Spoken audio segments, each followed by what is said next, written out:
Olá, bem-vindos e bem-vindas a mais uma conversa nossa por aqui. Hoje, a gente tem um material bem bacana para analisar juntos, sobre o que está funcionando de verdade no marketing digital agora, em 2025, e, claro, o que vem pela frente, né? Exato. A gente está partindo de uma apresentação bem completa da Priscila Zilo Sobral. E ela, assim, ela vai fundo nas mudanças que estão rolando, nos desafios que a pandemia deixou, sabe? E traz uma ideia central bem forte sobre o tal do marketing de conexão. Isso mesmo. Então, a nossa ideia aqui é destrinchar essa análise, pegar os pontos principais, tentar sacar por que algumas coisas já não funcionam mais como antes, o que realmente importa hoje em dia e, principalmente, como é que se constrói relevância e negócios que durem, né? Nesse mundo digital que, nossa, muda o tempo todo. Preparados? Vamos lá, então. Bom, uma das primeiras coisas que, assim, salta aos olhos no material é justamente essa velocidade da mudança no digital. A Priscila até cita o marido dela, né, dizendo que a única constante nesse mercado é a mudança. Uhum. Mas o interessante é ver isso não como, sei lá, um problemão, mas como uma janela de oportunidade que está sempre ali se abrindo. E esse é um ponto, assim, fundamental, eu acho. Porque onde tem mudança, tem chance de fazer diferente, né? Muita gente trava, fica com medo do novo, mas quem consegue se adaptar mais rápido, tipo, leva vantagem. É verdade. O material até usa o exemplo da Meta, o antigo Facebook, né? Repassando custos de imposto. A reação mais comum seria, reclamar, né? Mais custo. Mas a visão que a análise traz é outra. Opa, peraí, se isso vai dificultar para alguns, talvez seja a minha chance de me mexer mais rápido, de me adaptar e sair na frente. Isso exige, claro, resiliência, criatividade. Faz todo sentido. Me lembrou aquela analogia da Fórmula 1 que ela menciona também, que tem momentos certos para você dar uma arriscada um pouco maior e ganhar umas posições.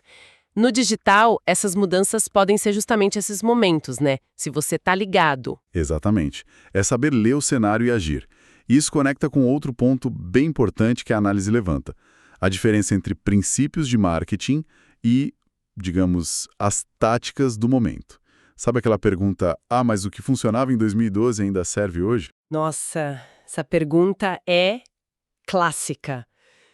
Como é que a gente separa o que é só a onda do momento daquilo que é, sei lá, a base mesmo? Então, a resposta que o material dá, e eu acho bem certeira, é que os princípios, aqueles ligados ao comportamento humano, sabe? Desejo, necessidade, como a gente se conecta, confiança, isso é mais perene, dura mais. Uhum. Agora, as regras do jogo, aí sim. A forma como a gente aplica esses princípios, as plataformas, os algoritmos, os formatos de conteúdo, as táticas específicas, isso muda, e muda muito rápido. O erro é ficar preso nas regras antigas ou só ficar correndo atrás da última hype sem ter o fundamento bem entendido. Entendi. Então, a base é entender de gente, basicamente. Mas o como fazer isso, a ferramenta, a plataforma, isso tem que estar sempre em revisão. E falando em mudança rápida, a pandemia. A análise dedica um bom tempo para isso, né? Parece que foi um acelerador absurdo de tudo. Sem dúvida nenhuma, foi um divisor de águas. A gente teve aquele pico, né, histórico de consumo de tela, todo mundo em casa, conectado, as pessoas foram forçadas a adotar novas plataformas, criaram novos hábitos, tipo consumir informação muito mais rápido, maratonar tudo que é série e rolar o feed infinitamente. Sim, a gente viveu isso intensamente. E isso, claro, deu uma acelerada gigantesca no mercado digital. A análise até mostra um gráfico, acho que do mercado de infoprodutos, que, nossa, dá um salto absurdo a partir de 2020. É muito visual esse impacto. Só que toda essa aceleração, como tudo na vida, né, teve seus efeitos colaterais. E a análise aponta alguns que a gente ainda sente bastante hoje. Exatamente. O primeiro deles, o material chama de fama vazia. Foi aquela corrida meio desesperada por visibilidade, sabe? Muitas vezes uma visibilidade superficial. Lembra daquela explosão de lives? Todo mundo fazendo live sobre qualquer coisa. Nossa, lembro bem. Era live pra tudo quanto é lado. O foco parecia ser só no alcance, naquelas métricas de vaidade, né? Quantas pessoas viram, mas sem ter necessariamente uma estratégia por trás para construir algo sólido, uma conexão real. Parecia muito sobre marcar presença, né? Sem pensar muito no depois. O segundo efeito colateral que a análise aponta é a dependência extrema. Muita gente ficou meio refém. Refém? Refém de tentar decifrar o algoritmo, de buscar o hackzinho do momento. Outros reféns de fórmulas prontas, sabe? Copiando o funil de vendas sem nem pensar se aquilo se aplicava ao negócio deles. Uhum. E uma dependência bem perigosa do tráfego pago, como se fosse a única salvação. Atenção! Tráfego pago é super importante, é essencial, mas usado sozinho, sem inteligência, sem estratégia integrada, ele não faz milagre, só tapa buraco. Entendi. Faz todo sentido. E teria um terceiro efeito? Sim, o conteúdo commodity. Com essa avalanche de gente produzindo conteúdo muito rápido, muito volume, boa parte acabou ficando muito igual, sabe? Sem personalidade, sem alma. A análise usa uma expressão ótima: água de salsicha. Água de salsicha é ótimo. É, né? Sem gosto, sem cheiro, igual a tudo. Faltou autenticidade, faltou uma linha editorial clara para muita gente. A ponto de você poder trocar o logo ali, o nome do criador, e ninguém ia notar a diferença. Nossa, isso é forte. E imagino que a soma disso tudo, fama vazia, dependência, conteúdo genérico, leva ao quarto ponto que a análise menciona. Que são as promessas vazias, exato. Nesse cenário que ficou mais difícil, mais competitivo, e talvez com um certo desespero por resultado rápido, começou a pipocar muito discurso exagerado, né? Aquela coisa de ganho fácil, solução mágica, enriqueça rápido sem esforço.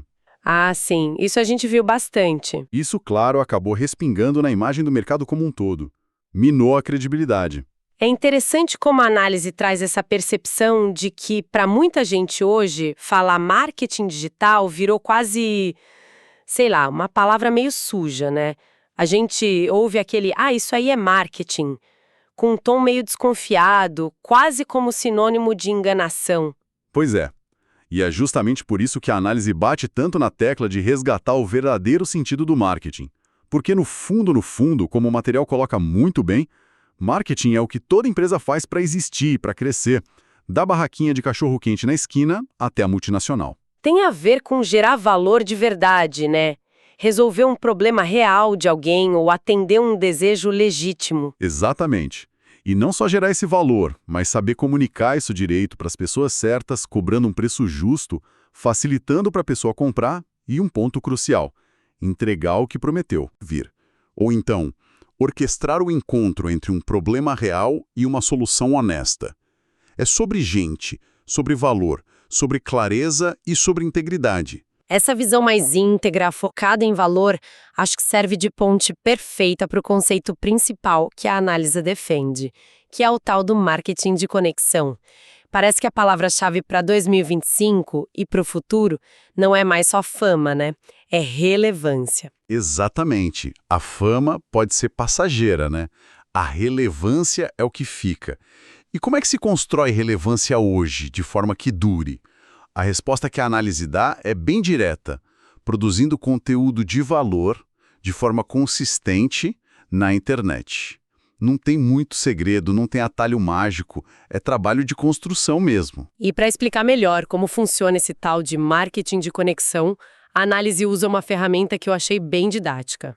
3 arquétipos, 3 tipos clássicos de quem produz conteúdo online. Sim, são figuras que a gente reconhece fácil no dia a dia. O primeiro é o influenciador. O foco dele, geralmente, é no estilo de vida, na aspiração, sabe? Ele cria desejo, influencia a compra, mostrando um certo jeito de viver. E a grana vem muito de parceria com marca. O exemplo que o material dá é a Silvia Brás, que tem esse conteúdo bem aspiracional. Certo, influenciador. Qual o segundo? O segundo é o creator. Aqui o foco já muda um pouco. É mais na mensagem, no conteúdo em si. Pode ser para entreter, para informar, para educar. Os creators geralmente constroem comunidades bem fortes em volta das ideias deles, nas causas que defendem, levantam bandeiras. A monetização pode vir da própria plataforma, tipo YouTube, Twitch, ou também de parcerias. O exemplo citado é o Casimiro, que é super conhecido pelo conteúdo e pela comunidade engajada, mas é mais reservado na vida pessoal. Entendi. Influenciador, creator e o terceiro? O terceiro é o especialista. Esse aqui o foco é total na expertise técnica, nos resultados que ele gera, na autoridade que ele tem num assunto específico. Geralmente ele pega esse conhecimento profundo e transforma em produto digital, curso, mentoria, workshop, e usa a internet para vender e entregar isso. A professora Lúcia Helena Galvão, que levou a filosofia para tanta gente no digital, é um exemplo que a análise traz. Ok, esses três tipos ficaram bem claros. Influenciador lifestyle, creator mensagem comunidade e especialista conhecimento resultado. Mas, e o marketing de conexão? Onde ele entra aí? Ah, aí que está, como dizem, o pulo do gato da tese. Antigamente, talvez essas figuras fossem mais separadas, mais estanques. O influenciador era uma coisa, o creator outra, o especialista outra. O que a análise argumenta, e eu acho que faz muito sentido para o momento atual, é que o que realmente funciona hoje, o que gera conexão forte e resultado que se sustenta, principalmente para quem vende o próprio produto ou serviço online, é a intersecção desses três arquétipos. Ah, então não é para ser só um deles, é para ter um pouco de cada um. Exatamente. É ter a capacidade de inspirar, de gerar desejo, de mostrar um porquê atraente como o influenciador. É ter a habilidade de engajar, de criar comunidade, de ter uma voz autêntica, de levantar suas bandeiras como o creator e, ao mesmo tempo, ter a profundidade, a credibilidade, a prova de que você sabe do que está falando e entrega resultado de verdade, como especialista. É essa mistura, essa fusão, que seria o motor do marketing de conexão. Entendi. Então, um negócio ou profissional que fica muito focado só em uma dessas caixinhas, sei lá, só no lifestyle ou só na técnica pura, pode acabar batendo num teto ou ficando mais vulnerável, né? A combinação traria mais resiliência. Isso, resiliência é uma ótima palavra. Evita o que a análise chama, de um jeito bem visual, de sucesso golfinho, sabe? Aquele que dá um salto rápido, aparece, impressiona e some. Sucesso golfinho, boa. A consistência, a relevância que dura. Ela viria dessa mistura equilibrada. Claro, cada um vai ter sua dosagem, né? Adaptado à sua personalidade, ao seu negócio. Mas a ideia é buscar essa combinação. Ok, o conceito ficou claro. Essa intersecção dos arquétipos para gerar conexão, para construir relevância, faz bastante sentido. Mas aí vem a pergunta: como é que a gente leva isso para a prática? Para o dia a dia do marketing, a análise dá alguma pista, algum caminho mais concreto? Sim, sim. E o legal é que ela reconhece que, poxa, nem todo mundo começa com uma estrutura gigante de branding, performance, tudo super organizado. Então, o material propõe um framework mais pé no chão, sabe? Inspirado naquele livro The One Page Marketing Plan. Basicamente, são 9 elementos-chave, divididos em 3 fases: antes, durante e depois da jornada do cliente. Quer dar uma olhada em como cada um se encaixa nessa ideia do marketing de conexão? Com certeza. Vamos lá, começando pela fase antes, né? O que vem antes da pessoa sequer pensar em comprar de você? Exato. O primeiro elemento é o público. E aqui a análise é bem enfática. Não é só definir um público-alvo mais ou menos. É ter coragem de nichar de verdade. De escolher para quem você vai falar e, tão importante quanto, para quem você não vai falar. Isso exige uma pesquisa quase obsessiva mesmo, para entender fundo as dores, os sonhos, a linguagem daquele grupo específico. Menos gente, mais conexão. O segundo elemento, então, imagino que seja a mensagem. Se você sabe para quem falar, precisa saber o que falar, né? Precisamente. E aqui entra forte o storytelling. É construir a sua narrativa. Qual é a sua história? Qual o seu diferencial? Quais são as suas bandeiras, as suas crenças? Qual o seu propósito? Se a sua mensagem for igual a de todo mundo, ela não conecta, ela some na multidão. Tem que ter a sua assinatura ali. E o terceiro elemento do antes seriam os canais. Onde essa mensagem encontra esse público? Isso. E não é só sair atirando para todo lado, estar em todas as redes, porque tem que estar. É ter uma estratégia intencional para cada canal, entender como cada plataforma funciona, adaptar o conteúdo, a linguagem. A análise reforça um ponto importante: usar a mídia social para socializar, para conversar, para interagir, não só para ficar gritando sua propaganda no megafone. É jogar o jogo de cada lugar com qualidade e constância. Perfeito. Então, público nichado, mensagem autoral e canais estratégicos. Isso prepara o terreno. Aí passamos para a fase durante, quando a coisa começa a esquentar, a interação se aprofunda. Exato. E o quarto elemento é a captação de leads. E aqui a mudança de chave é foco na qualidade, não só na quantidade ou no custo por lead mais barato possível. Isso significa usar coisas como lead scoring, que é tipo dar uma nota para o lead, para ver quem está mais perto de comprar.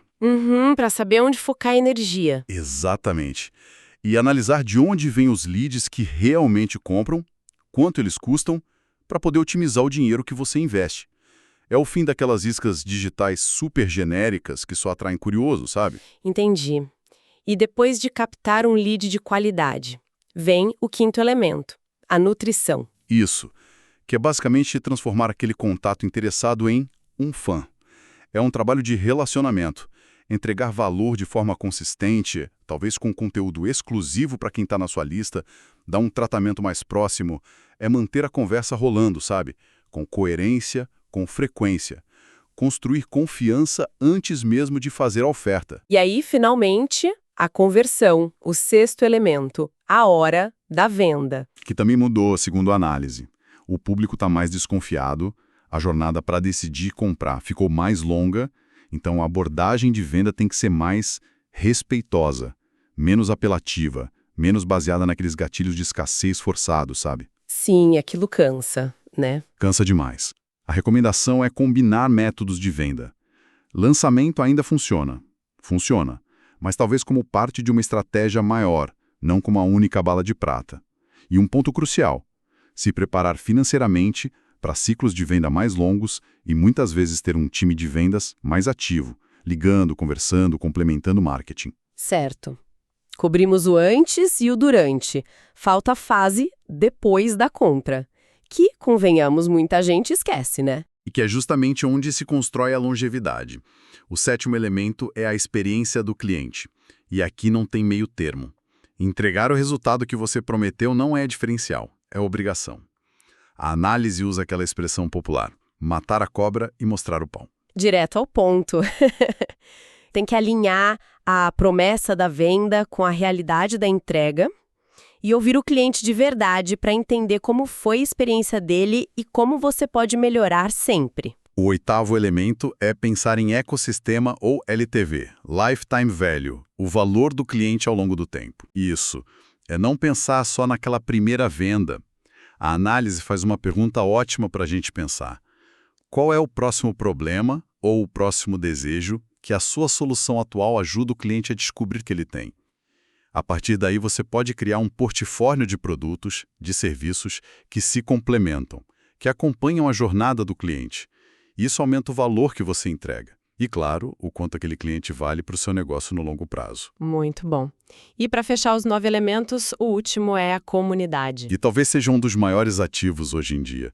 O poder do boca a boca, do sentimento de pertencimento, é enorme.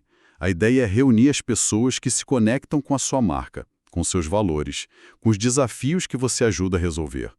E nutrir essa galera com uma linguagem própria, com rituais, com interação. Transformar clientes em membros, em defensores da marca, né? Exatamente. Isso cria uma barreira de proteção contra a concorrência que briga só por preço, por exemplo. Porque o vínculo ali é muito mais forte, é emocional, é de identidade. Uau! Deixa eu ver se eu recapitulo essa estrutura prática rapidinho. Então seria: 1. Público super bem definido, nichado. 2. Mensagem autêntica com propósito claro. 3. Canais usados de forma estratégica e social. 4. Foco em captar leads de qualidade. 5. Nutrição constante para criar fãs. 6. Conversão mais respeitosa e sustentável. 7. Experiência do cliente que entrega resultado de verdade. 8. Visão de ecossistema para aumentar o LTV. E 9. Construção de uma comunidade forte em torno da marca. Parece um mapa bem completo para colocar o tal marketing de conexão de pé. É exatamente essa a ideia que a análise da Priscila Zilo Sobral traz. O marketing digital que tende a dar certo, a prosperar daqui para frente, é esse que vai além daquela busca meio superficial por atenção, por likes.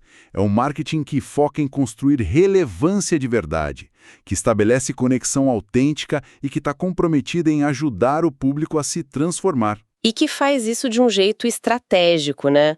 Misturando aquelas características do influenciador, do creator e do especialista, mas com a sua própria voz, o seu próprio jeito. Exatamente. É um marketing que parece mais humano, mais estratégico e definitivamente mais focado no longo prazo.